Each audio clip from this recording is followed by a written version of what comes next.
This program was made possible by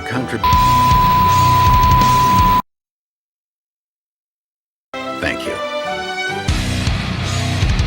Episode 14. Great leap forward into deep dark pit filled with sharp sticks and poisonous toads. Here again are Chinese people, doing whatever it is they do. Group exercises, I guess. I don't know what the hell this is supposed to be. Remind me, how is this any less stupid than this? I mean, you tell me. If there ever was a people tailor-made for communism, I'd say it's probably the Chinese. Look, I'm not saying they're all mindless drones. That's nonsense. But they do have a very long history of putting up with authoritarian regimes and dealing with armies of bureaucrats.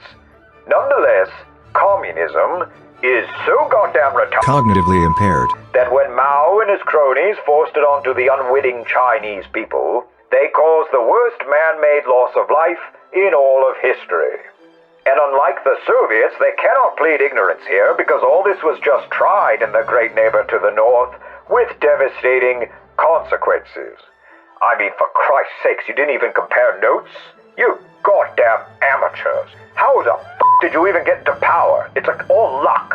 Do you remember that old Chaz fiasco from a few years ago? Yeah, imagine this guy running your country. That's what it was like under Mao Zedong.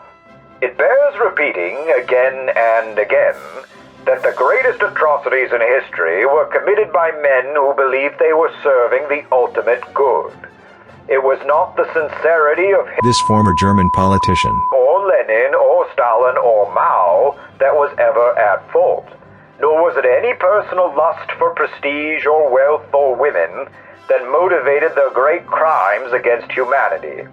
It was instead their blind devotion to erroneous ideologies. The communists, wherever they have seized power, did more harm when trying to help the people than they ever did from all their purges and mass executions. The famines in Russia and Ukraine are not so much a testament to diabolical Mephistophelian wickedness, but to doctrinaire pig-headedness and gross mismanagement. And I can think of no better example than the tragic waste of human potential that typifies the reign of Chairman Mao. It began with the landowners. Since the dawn of Chinese civilization, landlords had traditionally enjoyed special privileges similar to European nobility, which even to a liberal is fundamentally wrong. But instead of gradually weaning the country off this unjust system, Mao encouraged the peasants to simply murder the landowners and seize their land because, of course, revenge is a part of this too.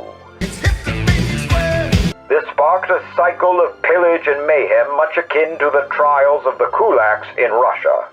Soon it was not merely the landlords who were in the dock, but rich peasants. And when I say rich, I'm saying they maybe had an extra pot to piss in.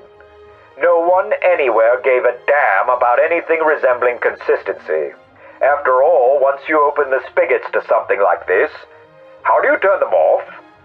And for those of you who say, well, there's bound to be violence when an unjust system is overthrown, how do you explain the Japanese, who managed to achieve land reform decades earlier without killing between 1 to 3 million of their own people? Kai-shek, as bad as he was, also launched a land reform program on Taiwan that, miraculously, did not involve any killing. And none of the death tolls include the untold millions who were beaten, humiliated, robbed, and in many cases, forced to watch as their womenfolk were repeatedly. But that was just a foretaste. The Communist Party had yet to begin. Shut up. Of course, there were the customary purges. Over the next 10 years, just about anyone who had served or even known someone in the Kuomintang were rounded up and sent. Well, not to prisons. No. Prisons are relics of imperialist capitalism, don't you know? These are re-education centers, where you simply learn to be a better person. And until you do, you cannot leave. You must obey every directive, submit to hard labor and punitive punishment, and even if you comply in every degree, we still just might decide to shoot you on the spot. And here, Chairman Mao introduced a novel innovation in the ongoing communist experiment, something that has come to be called a struggle session. These involve taking a presumed malefactor, say a moderately successful baker or weaver or some other so-called imperialist, and submitting them to torrents of horrendous verbal and mental abuse, demanding they confess to non-existent crimes and deriding them for the general worthlessness of their own life. Your work has caused harm. That is you not recognizing your white privilege. You're useless. Get the down.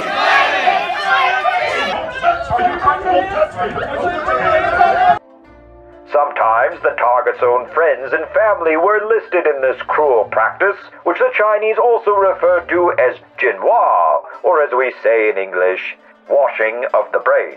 Is this a struggle session? Are we in China? I don't know if the point was to drive people to Self-deletion. but in many instances that is precisely what happened. Across several Chinese cities, it was said you could not walk on the street without watching out for roof jumpers. Do these go onto the official death tolls?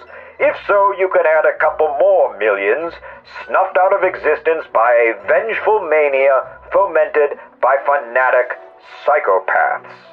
Not that anyone complained, because there was nobody to complain to. Almost the first thing Mao did upon seizing power was assert control over the press. Chinese censorship is probably the most famous and durable kind of censorship in the world today, and let me tell you what I think about censorship. I hate this! I hate what you've done to us! I hate you! And just how, pray tell, did Mao enforce his preposterous edicts? With some kind of secret police? Pshaw! Who needs one of those things when you can have everyone else do your dirty work for you? What do I mean by everyone? Everyone! You see, in the twisted world of communist China, it was not some version of the Gestapo or the NKVD that terrorized the population. It was more often ordinary people. Husbands, wives, sons, daughters, neighbors, friends, co-workers, utterly brainwashed and baptized into the Maoist religion. Their belief in the righteousness of their cause was as unshakable as the early Christian saints and martyrs. They did not need to be told to shame, harass, plunder, or murder their supposedly innumerable class enemies. They sought them out continuously, which led in turn to mutual suspicion and bombastic public demonstrations of loyalty. Individualism of any kind gradually eroded away. Deplatforming works. That's a big game, man! Not to be outdone by the Soviets, the Chinese organized their own, even larger collectivized farms, forcibly moved the peasants into dilapidated shacks, and ordered them to grow food using the latest and greatest idiotic commie methods. Explain something to me if you would. When someone tells you where to live, what to do all day, and doesn't pay you aside from a paltry amount of food, what does that make you? Well, class, anybody have an answer? A slave? Is that what you mean? Hey, I didn't say you could come back to class. Get out. All right, Jesus, giant prick. Watch your mouth, Billy. That's 2 strikes. The tragedy of the peasants, by far the majority of the Chinese population, was that out of their grief, their envy, and their frustration, they had made themselves the slaves of a greater and far more indifferent master. For this is the only way that socialism can practically function. You must turn the entire country into one big plantation. But Chairman Mao was not finished inventing ever newer and stupider ways to implement socialism. Like the Soviet Union, the CCP brainstormed wildly unrealistic 5-year plans to rapidly industrialize the nation. The most infamous of these was the second 5-year plan, christened by Mao as the Great Leap Forward. The first 5-year plan had relied mainly on Soviet assistance to construct massive Soviet-style factories, foundries, and so on, all built with essentially slave labor. However, for the Great Leap Forward, Mao got it into his head that the Chinese should do all these things completely from scratch. This inconceivable moron actually ordered the peasants, most of whom were barely educated, to start smelting steel in their homes. Each family was tasked to produce a certain tonnage of steel without being provided any raw materials, any equipment, or even the most basic instruction in metallurgy. Whether out of a sense of duty or fear, the Chinese peasants complied and started building crude stone kilns in their backyards. Now, it turns out that modern steel production is, in fact, a highly complex, laborious process. The peasants never got anywhere near meeting their absurd quotas, and the steel they did produce was of such poor quality as to be utterly useless. What are you, f***ing stupid? The big-brain communists tampered around with agriculture too, where have I heard this one before, and came to the perfectly ignorant but quintessentially Marxist conclusion that household vermin are agents of capitalism. Yes, like capitalists, they exploit the labor of the proletariat and therefore must be totally eradicated. And by far, the worst of all these bourgeoisie oppressors was naturally that most vile and heinous creature, the sparrow. Oh sure, the sparrow looks harmless, some would say cute even, but beneath that clever facade of bourgeoisie innocence is a greedy manipulative capitalist just waiting to steal the production of the heroic worker. The bird? Yeah, the bird! Sparrows, you see, eat the seeds that fall from food crops. Yummy. And so they are no more than petty thieves of the people who must be killed to the last brood, which the Chinese attempted to do through something called the Smash Sparrow Campaign. As part of the Smash Sparrow Campaign, children were enlisted to bang pots and pans around, chasing the sparrows out of their nests. Later, adults knocked the nests out of the trees, crushed their eggs underneath the sandals, until there were almost no sparrows left in all of China. It didn't seem to occur to anyone that massively interfering with the ecosystem just might yield unintended consequences. Besides fallen grain, sparrows also eat insects, specifically plant-eating insects like, locusts. Within a year of the Smash Sparrow Campaign, itself part of the larger For Pests campaign, the locust population exploded and they did what locusts do best. The communists had played God and literally created a biblical plague. You dumb motherfuckers! These are but two examples of the spiral of insanity caused by the Great Leap Forward. Unmentioned but present also were the rampant misuse of poisons and pesticides, widespread deforestation, and wildly inaccurate record-keeping. Why inaccurate record-keeping? Well, anyone who could write was assumed to be a capitalist or capitalist adjacent and sent to a collective farm, while anyone who was a vicious rural thug was assumed to have attained revolutionary consciousness and so put in charge of food distribution. The problem was exacerbated further by the Chinese predilection towards saving face. No one wanted to admit they were being anything other than a good productive communist, so they simply lied to their superiors, who lied to their superiors, and so on, all the way up the chain of command. This led the authorities to believe in the existence of a food surplus when in reality the country was teetering on the brink of disaster. The diversion of peasants from food to steel production further reduced the harvest yield, and all it took was one bad drought in one province to trigger a chain reaction that brought China to her knees. From 1959 to 1962, the Great Chinese Famine took more lives than the Chinese Civil War and World War II combined.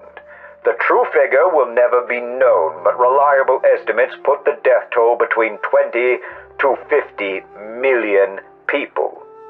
In some provinces, nearly 20% of the population perished in less than 3 years. Famines are remembered differently from wars or genocides. Wars, for whatever reason, enthrall the imagination.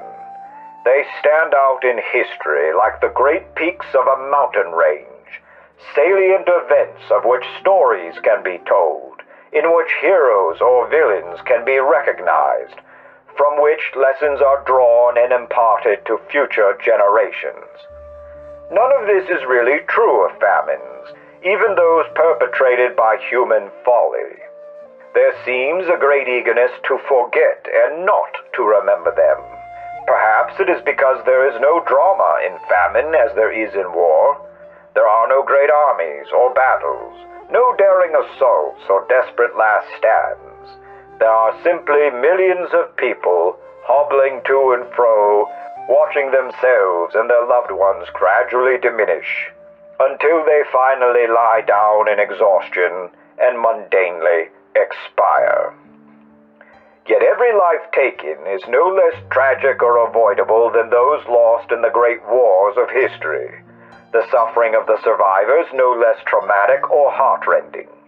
For 3 years, the people of China were reduced to eating worms and grasshoppers, boiling the bark of trees with strands of grass, and yes, even butchering their own dead for meat.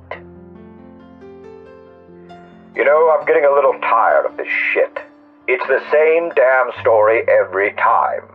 The Maos and Lenins of this world, their minds pickled in a brine of Marxist drivel, plow ahead with their reckless, boneheaded proposals, unhindered by any feedback from reality.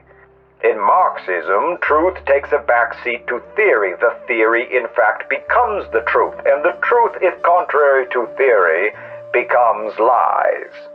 It's even worse than that, actually, for in Marxism there is another concept known as praxis.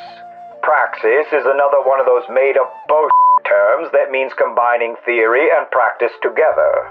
Whenever you hear people talk about doing the work, this is what they're getting at. Basically, praxis amounts to putting half-baked ideas into practice and then retroactively reworking those ideas whenever they fail in any number of disastrous ways. Of comprehensive police reform to be... just gotta be careful here with some gunshots. Excuse us. It's so gratifying to leave you wallowing in the mess you've made. You're screwed. Thank you. Bye. Oh, so sorry millions of people had to die of starvation. But we hadn't quite worked out our communist theory of pest control yet. This famine was, in fact, a necessary and welcome development of our praxis. My God, it's like these people have a license to be stupid. Whenever the rest of us f*** up, we have to admit our mistakes and make amends, but not these assholes. They get to claim that any failure of their ideas, any oversight or contradiction in their thinking, is merely an inseparable component of praxis. They don't even have the goddamn basic humility to admit that once in a while they can be wrong. Marxists, of course, are never wrong because Marxism itself cannot possibly be wrong, and if Marxists are never wrong, how can they learn from their mistakes or their errors? The answer is they can't and they don't. Typically, it requires the death of the current dictator for a communist society to even have half a chance at any kind of reform. And unlike Lenin, who at least had the decency to die of a massive stroke, Mao Zedong would live and live some more, and persist in not dying in any number of painful ways, and still live and live and live.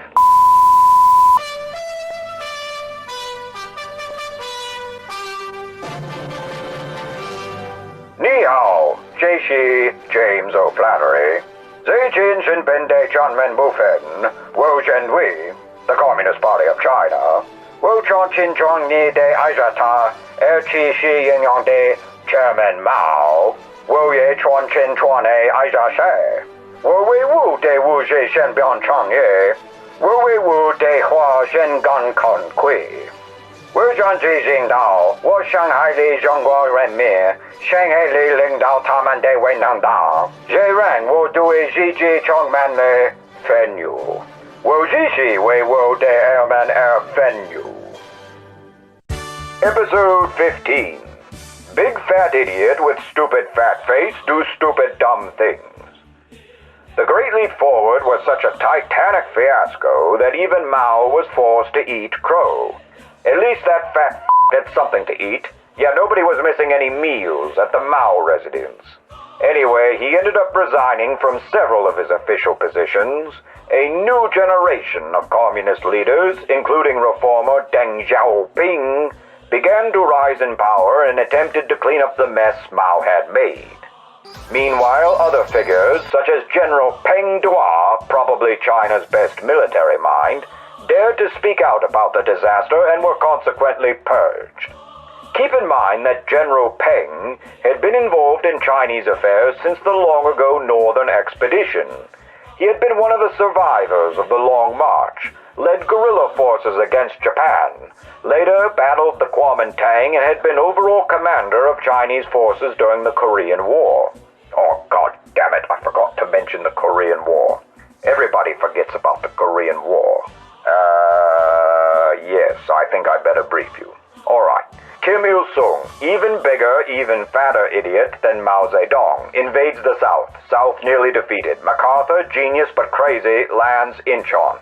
Drives to Chinese border, Yalu River. Chinese invade, ambush Americans. Americans and South Koreans pushed back. Truman, furious. MacArthur, fired. Matthew Ridgway, promoted. Probably greatest unsung commander American history. Saves the day. Stalemate forever. Kimchi tastes like raw sewage. There you go, Korean War.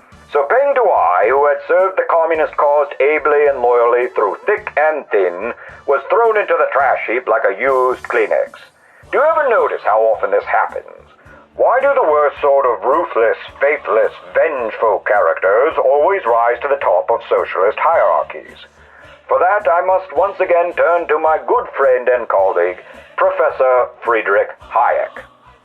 Oh, I just got to push play. Pushing play. Why isn't it rewinding? It's supposed to be rewind. Oh, right there. What is that thesis of yours, and do you still defend it? Oh, certainly, yes. Well, it's a very interesting story intellectually. One of the dominant ideas which governs thinking since the 18th century is the idea that we can make everything to our pleasure, that we can design social institutions in their working. Now, that is basically mistaken. Social institutions have never been designed. Did everyone get that? Okay, look, what he's trying to say, but can't because he's very old and Austrian, is that collectivism, exempli gratis, socialism, theocracy, etc., requires a great deal of social and economic coercion in order to function. Far more than, say, liberalism. I mean, we do have to obey traffic laws sometimes, and we just can't run around stealing shit. But other than that, a freer society will generally have fewer laws that require enforcement. Not so within a collectivist society which is explicitly designed to mobilize people towards some larger, theoretically communal goal. Anyway, it is indubitable that collectivism necessitates far more state compulsion, which renders it inevitable that far more violent force will be directed against the population. And this violence can make some collectivists a little squeamish. Happily for them, there does exist a certain kind of person who, believe it or not, actually enjoys beating the snot out of others, or humiliating them, or torturing them, or leaving them to starve in their own filth. And this sort of depraved monster, shunned to the fringes in liberal societies, suddenly becomes a very valuable person in a collectivist one. Oh, those polite and urbane academics may convince a great number of people to join in their revolution, but don't you worry, they won't be in power for very long. The needs of their preferred system, by its very nature authoritarian and most often totalitarian, will, sooner or later, bring to the surface the kinds of men who can do what the soft consciences of those academic types won't permit them to do. Hard, brutal, savage men, who if they ever had a conscience, lost it many years ago. Throughout the 1960s, Mao was increasingly sidelined by Deng Xiaoping and others who were somewhat less doctrinaire and therefore slightly more reasonable about things like ensuring the survival of the Chinese people. All the while, Mao stewed in rage. To soothe himself, Mao allegedly sought the company of young virgins, some allegedly as young as 14, who were forced to dance with him, dine with him, and then endure the sight of his allegedly green teeth, and also allegedly, but also very probably, unwashed genitalia. Mao often enjoyed comparisons between himself and the first emperor, Qin Shi Huangdi, who sought to extend his life by bathing himself in the fluids produced by, well, you know, when a lady is in the mood, shall we say. Vagina. Which, according to traditional Chinese medicine, has wondrous rejuvenating properties. Ooh, I like the sound of that. Remind me never to consult Chinese medicine. Oh, and I still got my Chinese doctor joke. We'll continue and then see if we have time. By now, Mao Zedong was in his 70s. He had outlived Lenin, Stalin. This guy killed millions and millions of people, crippled the Chinese economy for years to come, and now was getting his nasty on with helpless, innocent girls. And he got away with it, all of it. He never suffered any comeuppance, not even gout or something. At least a toothache. Where were you on that one, Cart? Sometimes, you know, I think you get a little distracted up there. No, I don't really mean that. Yes. I'll take Gladys to the doctor tomorrow. I said I would, wouldn't I? Jesus. Despite his exalted position and immense personal wealth, Mao Zedong just couldn't go quietly into the night. Annoyed and irritated by the younger rising stars of the party, Mao concluded the only way to retain control of his revolutionary government was another revolution. Now you may ask yourself, how can the most powerful figure of both party and state orchestrate a revolution against party and state?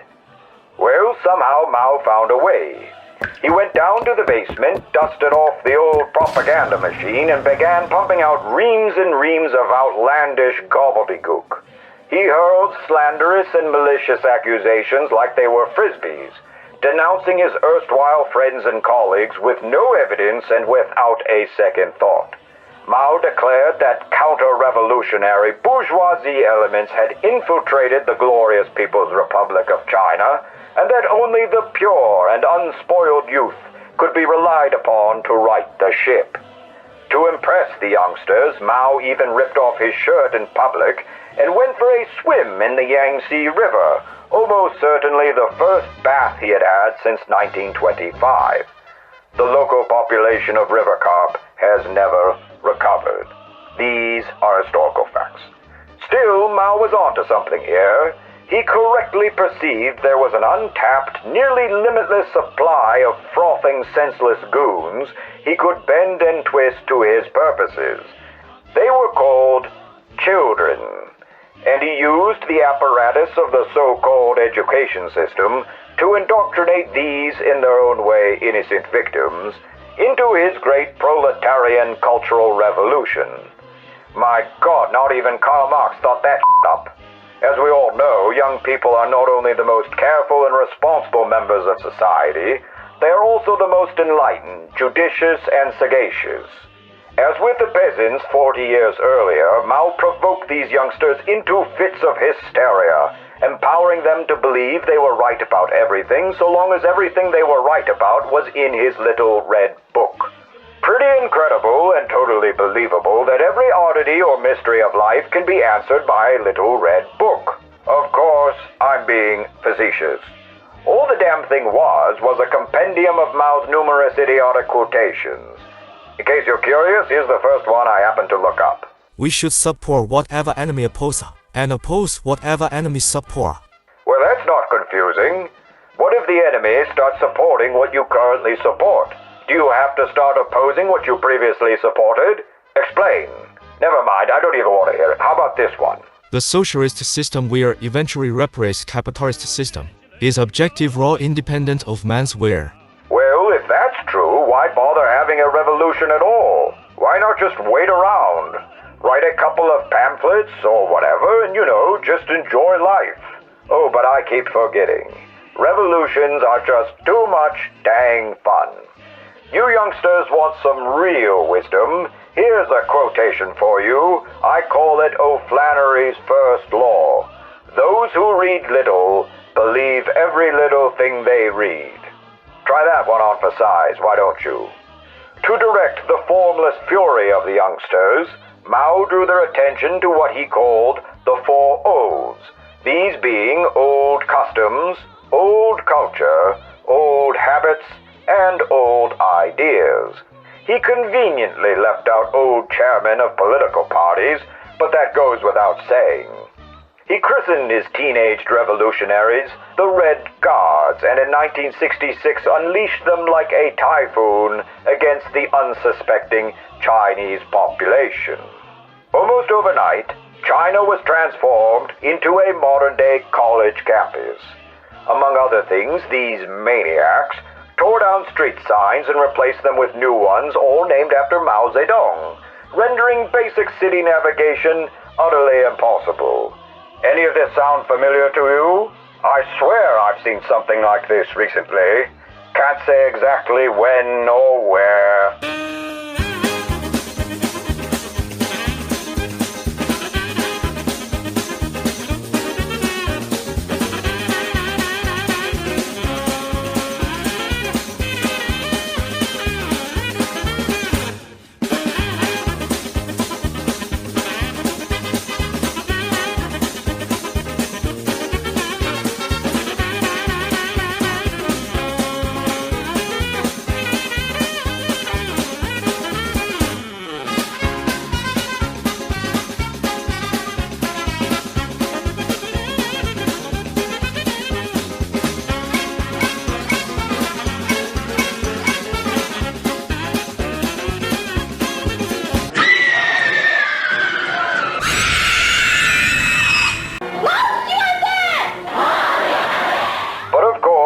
Got so much worse.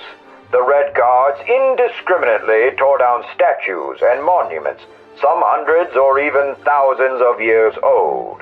They broke into local shrines and monasteries and burned everything they could get their filthy, grubby hands on. The monks, despite all their years of intense martial arts training, also happened to be moronic pacifists who could only watch in barely restrained revulsion. The mayhem knew no limits. Ancient cemeteries were desecrated. Old tombs were vandalized.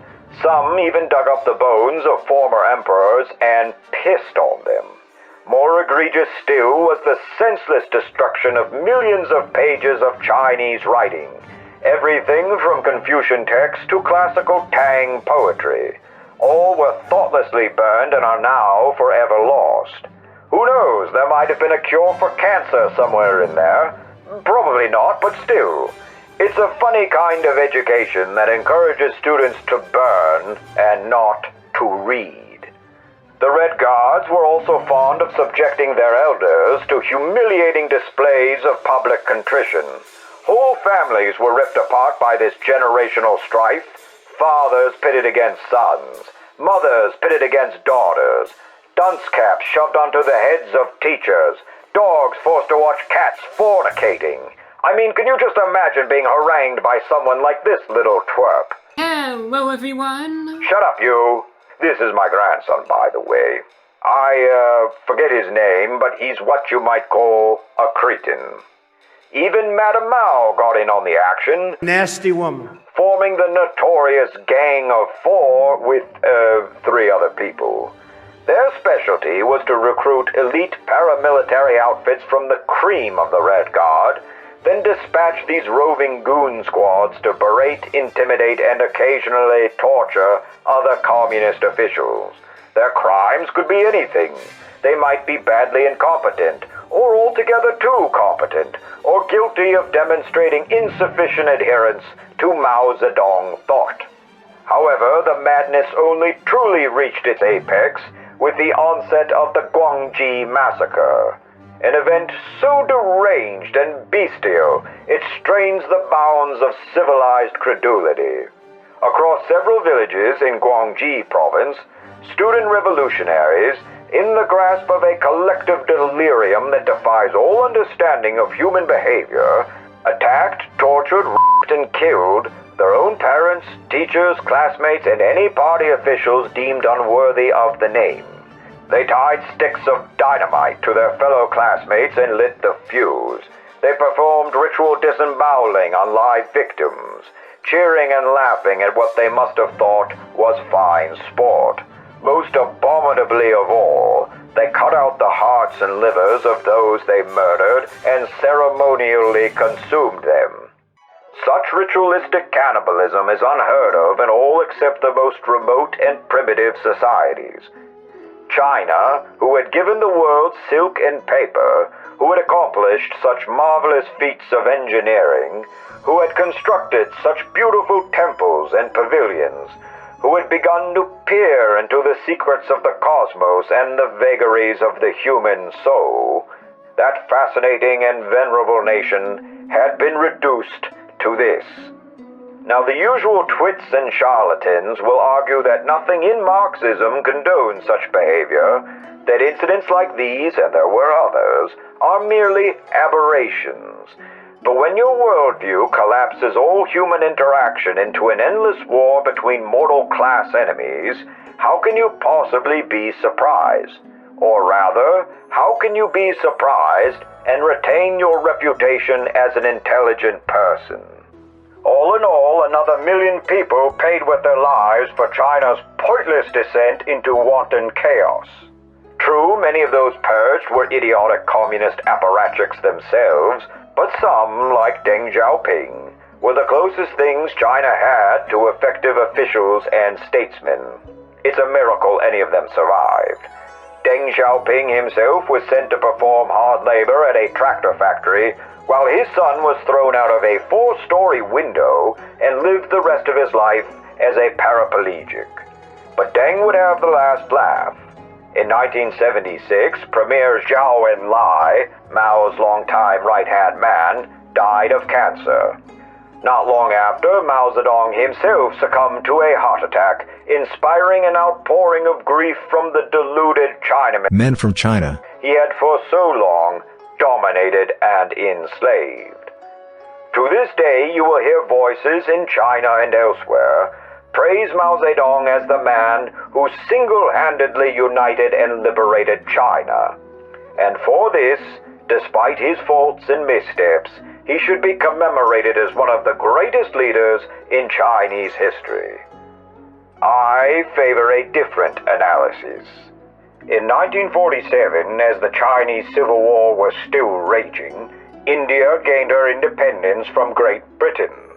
Like China, India is an ancient land with its own complex history and unique blend of cultures. Swami Vive Kamunand. Unlike China, which was only partly colonized, India was fully colonized and integrated into the British Empire, which would lead your modern academic to conclude that India would have had the harder road ahead. And yet, by the 1960s, despite the partition of India, several local uprisings, and a few stupid 5-year plans of their own, India eventually emerged as an independent functioning democracy with a range of political parties alongside a mostly free and unencumbered press. Meanwhile, in China, some 40 to 70 million people died as a result of Mao's policies. He squelched whatever chance the Chinese had at living in a free and open society.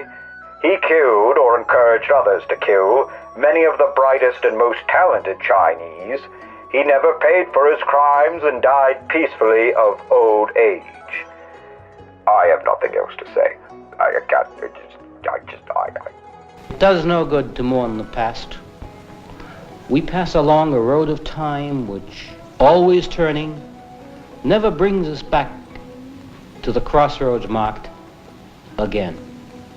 Perhaps we should never have disturbed the slumbering civilization of China. Perhaps China is too vast to be governed by mercy. Yet if Chinese mind craves order, they must be brought to recognize they are the biggest factor in the world's disorder. And we must untangle the madness of their mind. The most difficult task in the world is to reach the minds of men who hate you. Episode whatever number we're on. Do I really have to talk about this anymore? I just want to go home. In 1972, at the height of the Cultural Revolution's insanity, an unlikely visitor stepped onto the tarmac of the Peking something or other airport. He was tall, handsome, graceful, his serene visage concealing the memories of great personal pain and adversity. Adversity over which he had long ago triumphed with magnanimous equipoise and inimitable aplomb. He was then the most powerful man in the world, the President of the United States of America, and his name was Richard Nixon.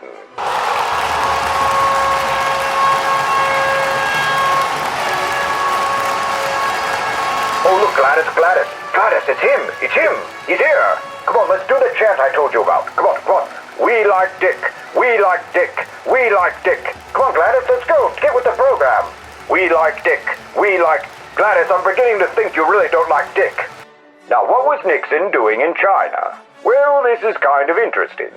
For 2 decades, the American foreign policy establishment had assumed that the Soviet Union and the People's Republic of China were in lockstep over the mutual goal of promoting communism around the globe. However, this turned out to be untrue. Mao never loved Stalin, and his relationship with Khrushchev was even frostier. Despite his military support for Kim Il-sung during the Korean War, he privately hated that corpulent fragment of human detritus, whom he correctly regarded as a Soviet stooge. In any case, by 1956, relations between the Soviet Union and China broke down, an event later known as the Sino-Soviet split. Amazingly, in a time of manic international espionage, the split went unnoticed in the West except by a handful of highly astute observers, men such as, Richard Nixon. The opportunity to peel China away from the Soviet Union intrigued him for years, and by 1972, with the Vietnam War winding down and his popularity at home secure, Nixon felt the time was right to roll the dice. His week-long visit to China and the surrounding negotiations between the two countries has had, to put it mildly, world-changing consequences. First, the United States adopted a strategically ambiguous view of Taiwan, which it had previously recognized as the sole legitimate Chinese government. For better or worse, this view remains official American policy to this very day. Second, the normalization of relations led to significant foreign investment and development in China, which is all the Western powers from Great Britain on down ever really wanted. Nixon also managed to swindle a couple of panda bears from the Chi-Coms. There was that first one, Sing Sing, who I seem to remember as kind of cute, and that other one, Ling Ling, who was just a giant whore. These are historical facts. By the 1970s, a century or more of progressive policies had undermined that traditional pillar of Western economies, manufacturing. To stay competitive, especially against rising economies such as a rebuilding Japan, also eager to invest in China, Western businesses relocated a significant portion of their production to China. The reasons for doing so were many and obvious. Labor came cheap in a country approaching 1 billion people, and for whom unionization was flat out illegal. For their part, millions of Chinese were willing to work in massive factories for less than $1 a day, which was more money than most had ever earned in their lives. Safety codes, environmental regulation, none of that existed in China, or for that matter in India, Indonesia, or Bangladesh. Not that I really care about the environment all that much. Matter of fact, you know what I think we should do to the environment?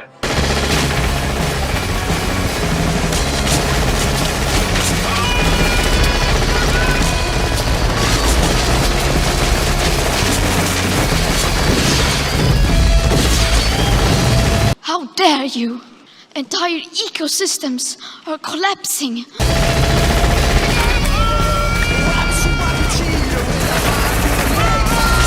You have stolen my dreams and my childhood.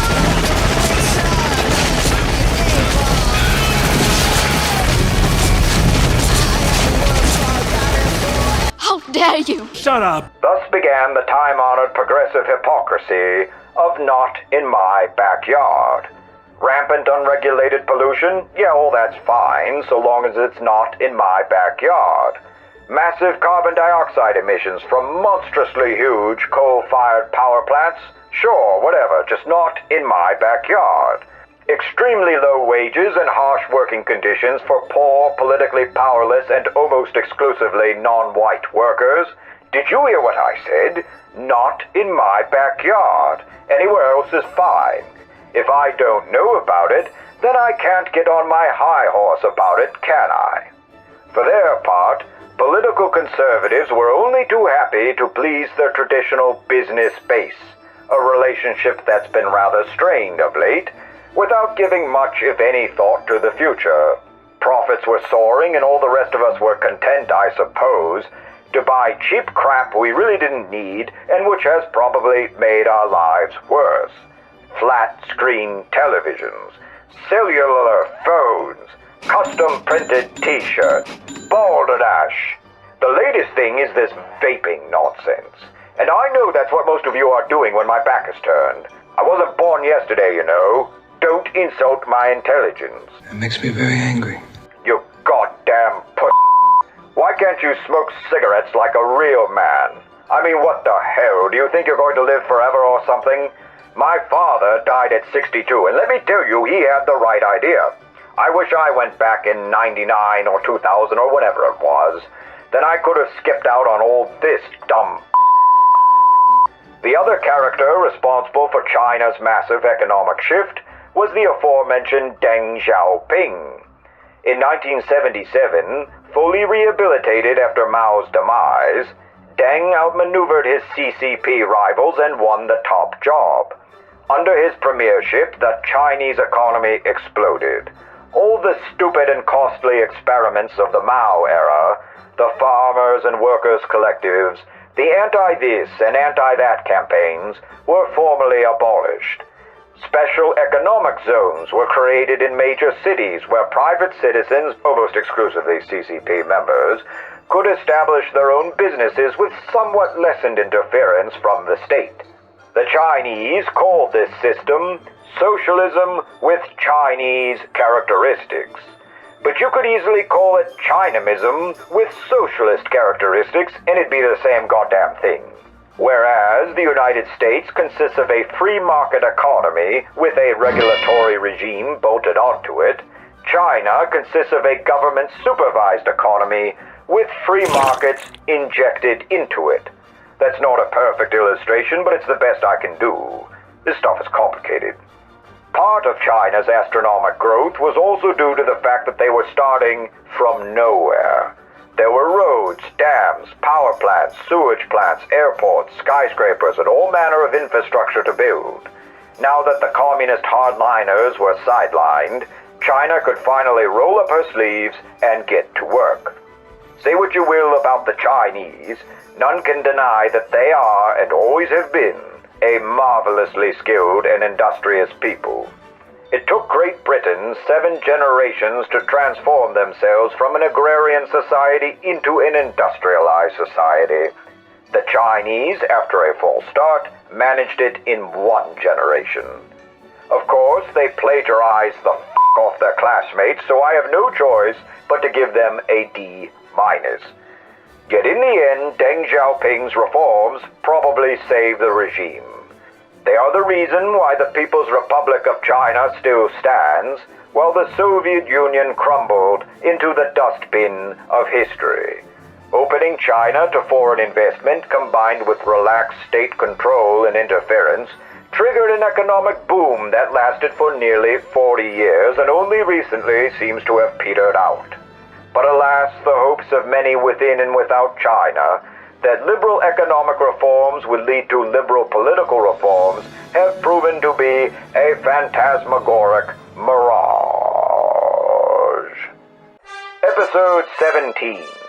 We China, our turn, up world now. And so we arrive back at the beginning, which also happens to be the ending. This is China in the 21st century. It is a land of contrasts, a land governed by a workers' political party whose membership is tightly controlled by the rich and powerful. A land ruled by a paranoid authoritarian state that fiercely censors its citizens, but which is far more relaxed or reckless when it comes to industry and scientific research. A land whose great productive might compels other nations to cooperate with it, but which has no real friends on the world stage. That is China today. The Marxist true believers are all just about gone now, and China has slowly reverted back to what it always was, an autocratic regime based in the north, ruling a gigantic country via an elaborate technocratic bureaucracy. The Mao dynasty, as I suppose we must call it, is in full bloom. The current emperor of China is called Xi Jinping. 我在北京。 He is the quintessential example of this new communist aristocracy, having been literally born in the Forbidden City and known in his youth as one of the Red Princes. However, Xi's life was not all sunshine and roses. As a teenager, the Cultural Revolution came for Xi's family, and a young Xi had to watch his mother publicly denounce his father, while his sister was driven to self-deletion by the Red Guards. Xi himself was sent to work in a poor village in the countryside, a grueling experience that left a lasting impression. But Xi persevered, and once the Cultural Revolution ran its course, he and his father were rehabilitated and reconciled. His meteoric rise to power is a fascinating story that I cannot share in full here. But do not doubt that as of this moment, Xi Jinping is the most powerful Chinese ruler since Mao Zedong. Like his predecessors, Xi has imbibed the traditional view that China's rightful place in the world is as the Middle Kingdom, a little lower than heaven, but very much on top of everybody else. He represents a new generation of Chinese, a generation who did not experience the humbling poverty and turmoil of the Mao years, a generation who has only known surging prosperity in their own country and calamitous discord in their principal Western counterpart. And so they seek to assert themselves on the world stage. The Dragon Reborn will brook no rival. She will certainly not tolerate a Pacific sphere led by the United States, and she casts her eyes jealously onto that wayward province surrounded by the sea. But first things first, in 2020, the city-state of Hong Kong, which had flourished as a British colony and later a semi-autonomous region, was reabsorbed by the Chinese mainland under nefarious circumstances. Everything that once made Hong Kong unique or special is currently being crushed under the steely treads of Chinese hegemony. Elsewhere around the world, Emperor Xi and his mandarins have embarked on a neo-colonization scheme that would make the Europeans blush. Their favorite technique is called a debt trap, in which the Chinese provide generous loans to poorer countries for infrastructure improvements, monies which are naturally turned around and paid to Chinese contractors. When the country fails to repay the debt, and they almost always do, the Chinese simply assert ownership over the dam, railroad, port, or what have you, and lease it back to the country in which it exists. This ruthless and heavy-handed diplomacy has not endeared China very much to those countries with which it is ideologically aligned. Strangely, China has had better luck infiltrating the corporations and institutions of Western countries, which nominally ought to be ideologically opposed to China in every conceivable way. But there will be things we will disagree on, and we will have It turns out that modern-day corporate executive types are every bit as asinine, avaricious, and pusillanimous as petty tin-pot dictators. The company known as Google, who is only too happy to lecture Western nations on all their sins, jumps at any chance to assist China in censoring its own citizenry. I would very much like to ask the brains behind Google why a company whose main business is the retrieval of information is helping prevent nearly 1/5 of the world's people from retrieving information. The rot goes deeper still. At prestigious Western universities, entire purpose-built dormitories exist for a new generation of red princes and princesses, the children of Chinese oligarchs, who arrive on campus driving Ferraris and Lamborghinis, perform next to no academic work, and receive a diploma anyway because their parents pay full ride. 就是上学的时候去 Pasadena 我朋友接我去了。为什么要切成这个颜色？因为它漂亮啊。I like that people love my car. Not even sports and entertainment are free of China's malign and insidious influence. Once beloved American film studios, such as Disney, proclaimed their allegiance to the stunning and brave LGBT movement, and later quietly edit out any gay shit for their Chinese audiences. And I believe I speak for the great majority of Americans when I say to such institutions, tread carefully. Remember which side you're on. It isn't out of the realm of possibility that China and the West will come to blows in the near future, and if and when that happens, we will not forget where you stand now.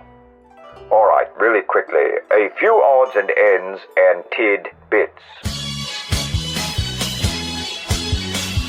The Tienanmen Square Massacre. Deng Xiaoping's economic reforms did little to stem the rampant corruption and political dysfunction of China's one-party state. In 1989, students flooded Peking with a range of demands and, okay, look, it's just the guy with the tech. That's all anybody remembers. That one brave son of a bitch. And the tech. That man deserves a statue somewhere. Oh, I guess they have a few already. Well, good. Anyway, as to the man's identity or fate, nobody seems to know. Alas, we do know that several thousand protesters were killed and many more imprisoned as part of the CCP's brutal crackdown. Any of the then ongoing political reforms were halted and most later abandoned. The one-child policy. Surprise, surprise, wouldn't you know it? The overpopulation cultists of the 60s and 70s found an eager audience in China for all their misanthropic balderdash. We're in the middle of a climate crisis, and yet we somehow need to feed a growing population at the same time. So it turns out the whole policy was unnecessary in the first place. As China opened up and people moved into the burgeoning cities, they naturally had or desired to have fewer children. Meanwhile, rural families found their reproduction artificially constrained, and by this point China is basically screwed. What China once offered to the world, and for the time being still offers to the world, is relatively cheap and reliable labor. That is all going to go away within, depending on who you ask, a decade or two. Their overbuilt cities will be half empty, and so much public and private investment will be rendered worthless from lack of demand. The Uighur Genocide. For a description of these ongoing events, I am now pleased to turn over the lecture to a Muslim man. If we're going to talk about sex, I'd love to hit some of the fine points of technique. Hello?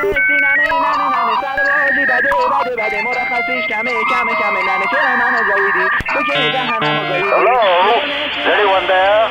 It's me, James O'Flannery. I've signed into the Zoom phone. Can you hear me? Yeah, I can hear you. You don't have to shout. And now, dear listeners, It gives me great pleasure to introduce one of the very best, and only, brown students I've had the opportunity to teach. Mr. Siraj Hashmi. Siraj Hashmi. Come on, we've been over this a million times. All right, don't get cocky, kid. Just because you're all successful now, it's like all those times you refused to take off your hat in class. You mean my tequila? Gesundheit. No, that's what it's called. I know what I said. Now we're gonna get going here. I don't have all day. Okay, fine. Let's talk about this. So the Uyghurs are one of China's largest ethnic minorities, between 11 and 12 million strong, who have lived in northwestern China for hundreds of years. They are also, as most of you probably know, Muslim. Yes, naturally. Also of Turkic extraction. Hey. Are you gonna let me do this? So anyway, the Uyghurs have had a rocky relationship with the Chinese over the years. Essentially, they don't want to be Chinese, and the Chinese insist they must become Chinese, or else. This has led to a massive program of forced assimilation since at least 2014, roughly when Xi Jinping took power. Uyghurs are being forced to give up their culture and religion through re-education, and when that doesn't work, the Chinese have attempted to literally breed them out of existence. Uyghur men who refuse to become, quote, Chinese are forcibly sterilized. Pregnant Uyghur women are forced to have abortions. Many women are also raped by Han Chinese prison guards and forced to give birth to a, quote, Chinese baby. In addition, there are reports of live organ harvesting taking place in camps that are definitely not concentration camps, because those only exist in history or something. Hey, Siraj, very true, but about those organs. Say I know a certain Irishman who needs another liver. You wouldn't happen to have a number or something for Siraj? Is this connection still on? Can you hear me? Anyway, isn't it odd that our media overlords highlight some genocides and ignore others? I mean, in that Disney Mulan remake, during the credits, they actually thanked the Xinjiang Province Security Service, which is the same organization keeping over 1 million Uyghurs illegally detained. That's like Disney filming Snow White in 1930s Germany and then thanking the SS for helping them with security, or finding them cheap labor or something. How the fuck is Disney not taking it on the chin for this shit? Seriously, where's Al-Qaeda when you need them? You boys might want to get in on this. I mean, who am I to tell you what to do with your time? Saudi Arabia, Iran, Turkey? Any of you have an opinion on this? Oh, wait a minute, that's right. China's throwing you mountains of cash. What a bunch of fucking hypocrites. Whoa, hang on there, young man. What have I told you about issuing fatwas? Remember what happened last time? That wasn't a fatwa. My parents sued the school when you brought in donuts for every day of Ramadan and then ate them in front of me. Balderdash, it doesn't sound like me at all. Yes, it does. You looked me in the face and said, this is for 9/11. Sorry, Siraj. You're breaking up on my end. I can't hear you. It was nice talking to you, but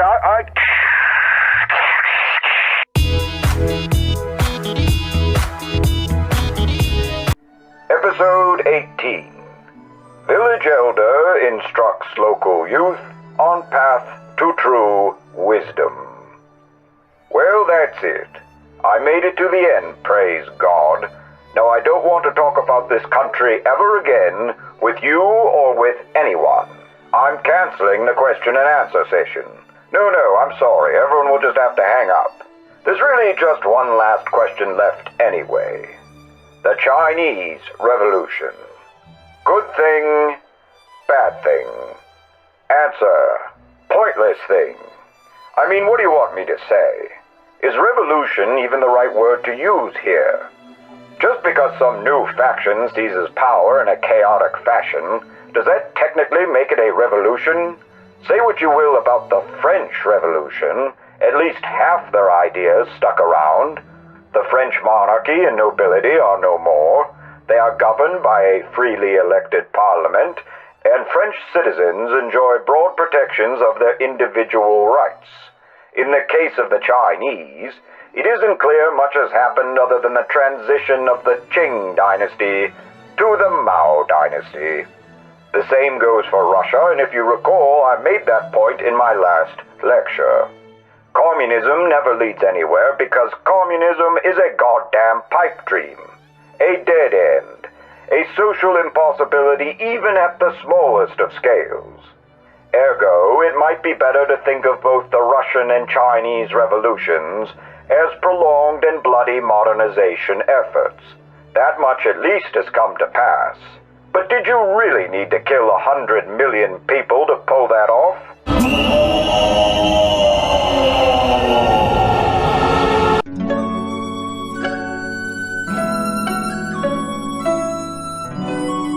Oh, what am I going to do with you, China?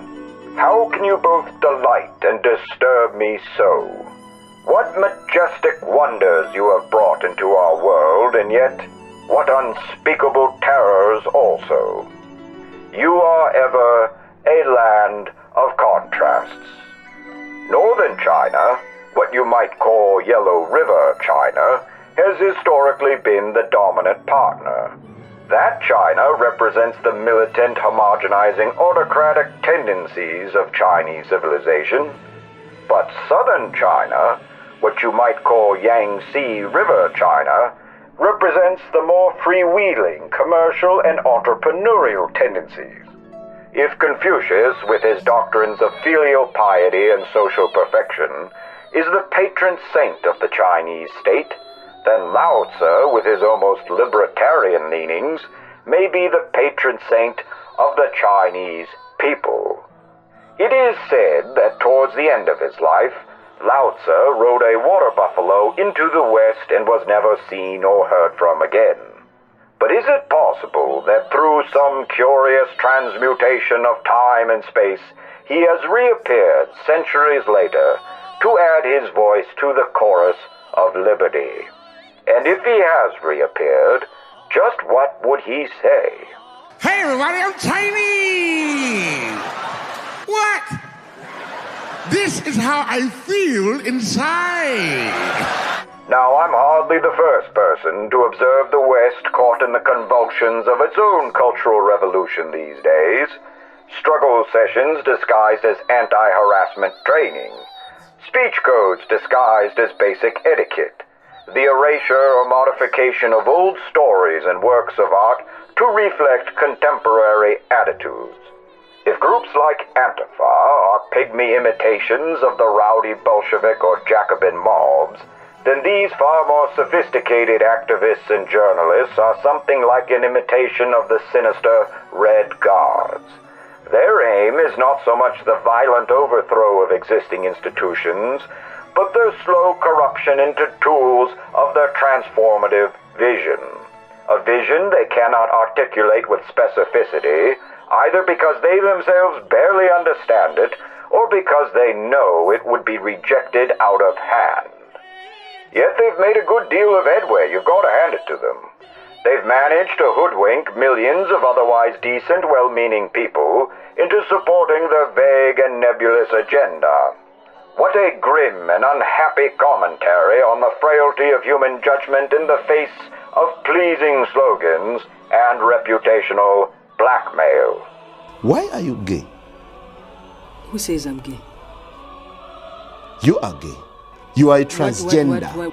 Yet one thing stands in their way, and it is the very same thing that prevented the Red Guards from irrevocably transforming the Chinese people into mindless servants of Maoism. It is tradition, that unbroken series of customs, habits, beliefs, and attitudes that binds a people to their ancestors, to those they shall never meet or speak to, but with whom they commune through those mystic chords of ritual and memory. Tradition is like a chain that both constrains us and guides us.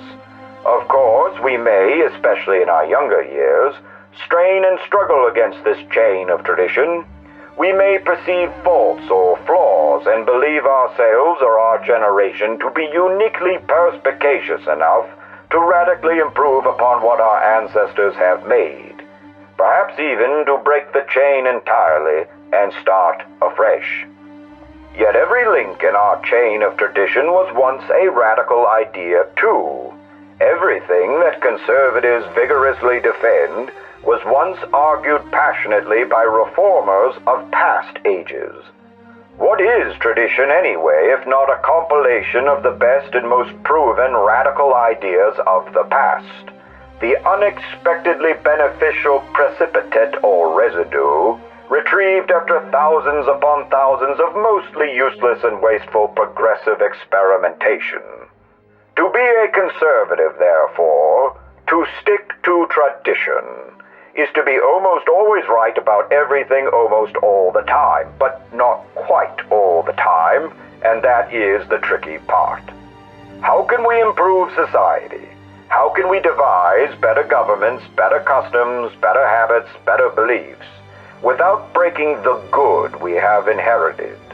How can we identify and replace the weaker links in our chain of tradition without totally severing our connection to the past? I believe we must begin from a place of gratitude. We must hold in our minds a recognition that life can be and has been far worse.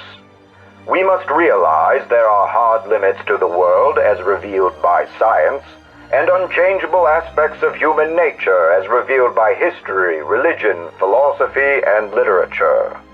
And these two facts in combination create permanent unsolvable problems for mankind, which we can only evade or mitigate through those traditions we once found so constraining.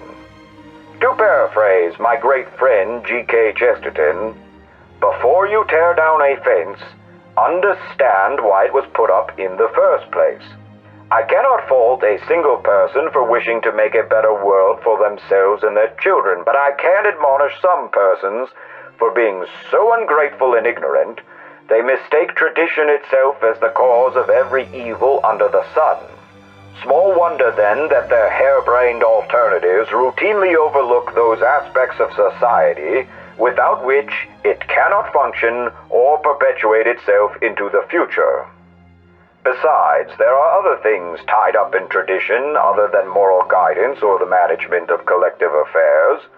Tradition also involves how we delve into the mysteries of the universe, how we elevate the basic needs of food, shelter, and clothing into art forms unto themselves, how we represent truth and beauty and locate ourselves within the vast swirling cosmos beyond our all too brief and narrow experience. It is miraculous that we have come as far as we have, and at any given time we can throw that all away by thoughtlessly pursuing faddish trends. A healthy respect for tradition opens the door to true wisdom. A lack of respect leads only to novelty worship and malign sophistry. Now, not every tradition is equal, and not everything in a given tradition is worth preserving, but like the Chinese, who show such great deference to the wisdom of their ancestors, I wish more in the West would admire or even learn about their own. Like the Chinese, we are the legatees of a glorious tradition. A tradition that encompasses the poetry of Homer, the curiosity of Eratosthenes, the integrity of Cato, the courage of St. Boniface, the vision of Michelangelo, the mirth of Mozart, the insights of Descartes, Hume, and Kant, the wit of Voltaire, the ingenuity of Watt, the moral urgency of Lincoln and Douglas. These and many more are responsible for the unique tradition into which we have been born. And it is this tradition, and no other, which has produced those foundational ideas we all too often take for granted or assume are the defaults around the world. I am speaking here of the freedom of expression, of inquiry, of conscience. I am speaking of the rule of law and equality under the law. I am speaking of inalienable rights, of trial by jury, of respect for women, of constitutional order and democratic procedure. I am speaking of evidence-based reasoning and religious tolerance. Now those are all things I wouldn't give up for all the tea in China. You can have Karl Marx, we'll give you him. But these are ours. They are the precious gems of our magnificent Western tradition, and if we do nothing else worthwhile in our lives, we can at least safeguard these things from contamination or annihilation by those who would thoughtlessly squander their inheritance. And to those around the world who wish to join us or adopt our ways, you are more than welcome. The Western tradition is an open tradition, although we insist that those who do join us leave behind those aspects of their traditions that contradict ours. That's the deal. And over the centuries, many have found it to be a good deal, including many brilliant and fascinating Chinese who in America and elsewhere have thrived, flourished, and in time made their own outstanding contributions to the Western way of life. Well, class, we're nearly at time, so I won't keep you. I hope you take what I've said into consideration, and if the opportunity arises, perhaps you may want to visit that museum in your town, or listen to a symphony, or pay a visit to your local library, where you can learn about many of the things I've been mentioning. You see, whenever I feel lost or alone, or whenever the world seems troubled and the future bleak, for myself, I've always taken comfort in the simple joy of cracking open a good book with which to do the reading. James O'Flaherty.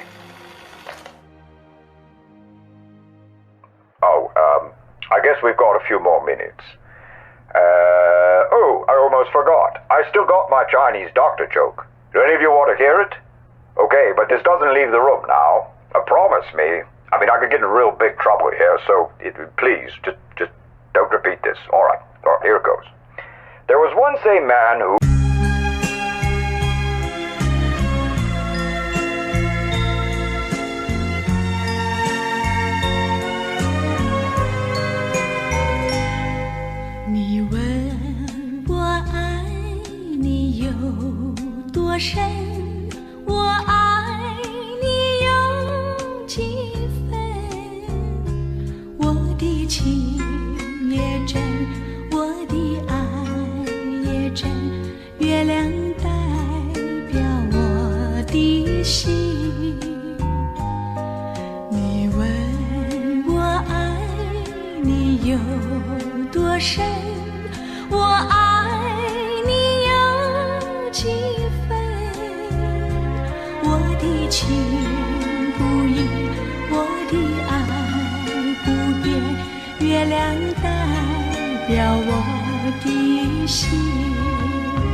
Hey, media matters for America. Go fuck yourself.